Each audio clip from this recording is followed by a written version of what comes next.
সিরাজগঞ্জের শাহজাদপুরে ৬ বছরের শিশুকে ধর্ষণের পর হত্যার অভিযোগ উঠেছে। এ ঘটনায় আরাফাত হোসেন নামের এক মাদ্রাসা ছাত্রকে গ্রেপ্তার করেছে থানা পুলিশ। পরে প্রাথমিক জিজ্ঞাসাবাদে হত্যার কথা স্বীকার করে আসামি মোহাম্মদ আরাফাত হোসেন বিন্নাদায়ের গ্রামের ইউনুস আলীর ছেলে ও বাগাবাড়ি সিনিয়র ফাজিল মাদ্রাসার ৮ম শ্রেণীর ছাত্র। সে নিহত লামিয়ার সম্পর্কে চাচাতো মামা। বৃহস্পতিবার সকালে সহকারী police super Shahzadpur circle Mohammad Kamruzzaman সংবাদ সম্মেলনে এ তথ্য জানান।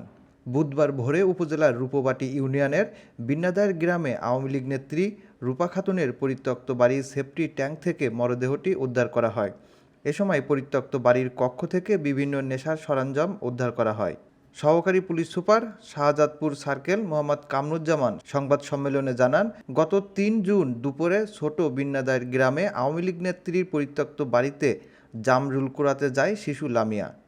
তখন ওই বাড়ির রান্নাঘরে বসে ধূমপান করছিল মোহাম্মদ আরাফাত হোসেন।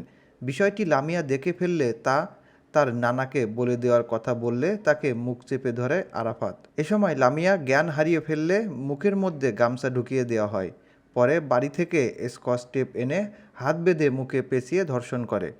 পরে লামিয়া নাড়াচাড়া না করায় বুঝতে পারে মারা গেছে। তখন বাড়ির সেফটি ট্যাঙ্কে লাশ ফেলে দিয়ে বাড়িতে চলে যায় আসামি। তিনি আরও জানান, বুধবার ভোরে লামিয়ার মরদেহ উদ্ধার করে পুলিশ। এদিন নিহত লামিয়ার বাবা মোহাম্মদ নাজিমউদ্দিন সরকার বাদী হয়ে একটি হত্যা মামলা দায়ের করেন। পরে পুলিশ সন্দেহভাজন আরাফাতকে নিয়ে এসে জিজ্ঞাসাবাদ করলে হত্যার কথা স্বীকার করে।